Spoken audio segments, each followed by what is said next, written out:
Shit, eh? That's an ugly word. For those of us who don't speak Latin, that word refers to cartilaginous fish, or fish with no real bone. More specifically, it pertains to fish with fins, scales, and a heart with a chamber and series. This includes a subclass called elasmobronchi. It includes sharks, rays, skates, and holocephali, which includes chimeras. This is a shark. This is a ray. And this little cute guy is a chimera. All three of these classes have some key similarities, but also major differences as well. For example, this is what a shark looks like.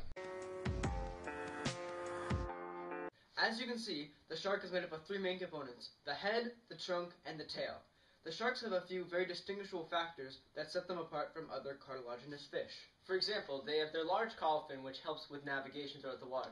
Secondly, they have a cone-shaped head, which helps with their range of view. And lastly, they have a mouth with a set of razor-sharp teeth, like our friend the mako shark. We talked about making it, I'm sorry. Not the best-looking shark of all, but a shark all the same. Other identifying aspects include the arrangement of their fins, like their precaudal, dorsal, anal, and pelvic fins, which allow for a good, fast hunt. Chimeras have a very similar body structure.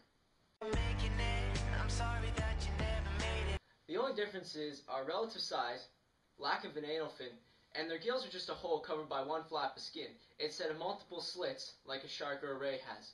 Oh, and 9 out of 10 of them have a very, let's just say, unique facial structure.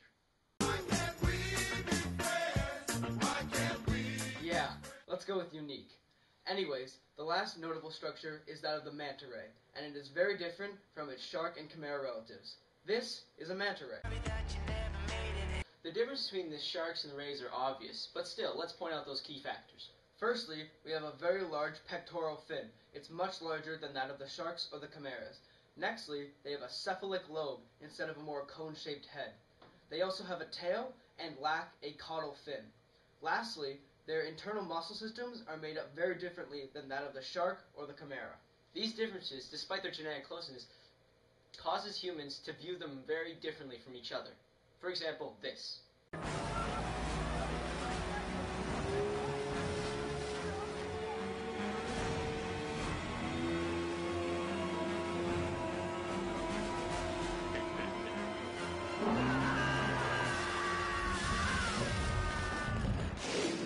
This is Hollywood's view of the sharks, and also most people's view as well. Though it's interesting that the manta, the shark's closest relative, doesn't share the same infamy. For example, you would never see something like this.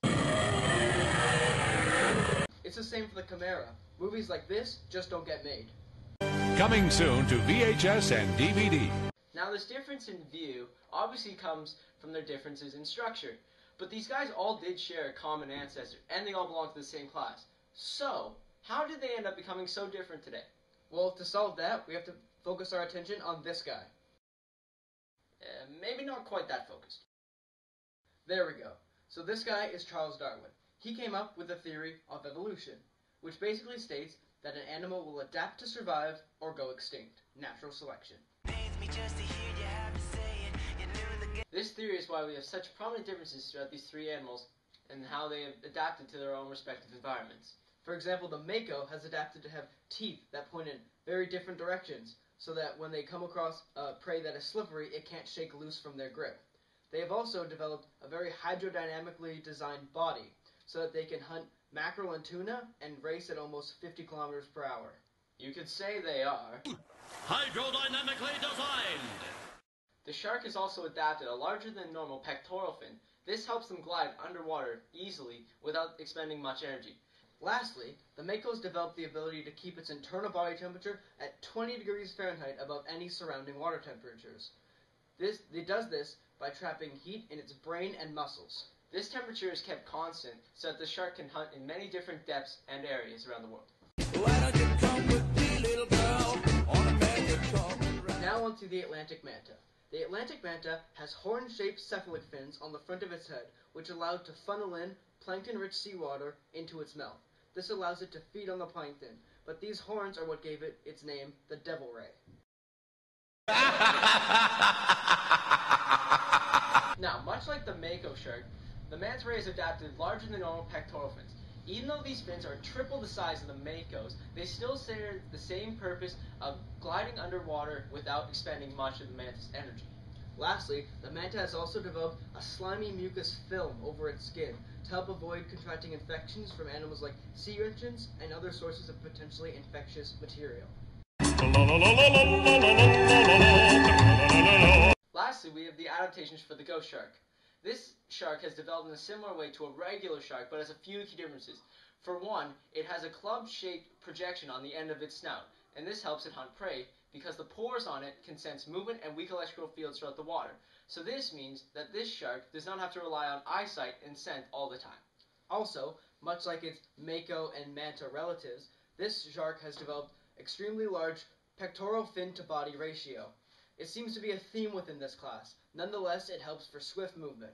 Oh, and one more thing that club-like projection is used for. It is used by the ghost shark to hold the female ghost shark in place during copulation.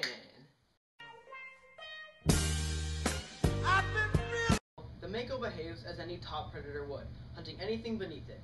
The mako's prey ranges from small fish like mackerel and cephalopods all the way up to tuna, swordfish, and even dolphins. Great white sharks don't even hunt dolphins. Makos are actually crazy. It's pretty badass. Look. Basically, all sharks behave as predators, with only a few of them having docile natures.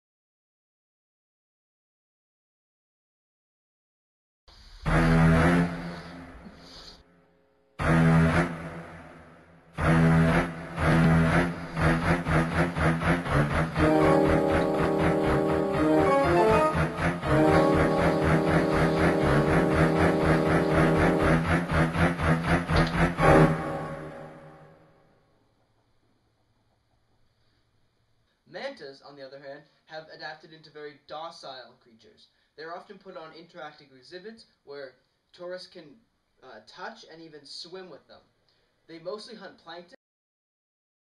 Another interesting behavioral fact about mantas is that, like the makos, they will jump out of the water like giant birds. This is a spectacle only seen in a few select marine animals. This is not only an amazing show, but it actually serves a purpose. The mantas jump in the air so that they can remove parasites from their body and knock them off or kill them. This is really the only aggressive tendency that a manta will tend to show. Lastly is the chimera, and it seems to show characteristics of both behaviors. It shows its keen hunting aspect when it's using its senses to hunt mollusks and other shellfish. But when living with other animals in its surrounding, it is very docile and non-confrontational. Other than to its predators, it can live in complete harmony. So it seems that despite their obvious differences in the eyes of Hollywood, these animals all share some very interesting aspects. It makes sense though, they all are from the same class. If there's one thing you should take away from this, is that when you hear someone talking about the mighty great white shark, or the mako shark, just remember, this guy's his brother. Tiptoe through the window. Sharks. Yeah!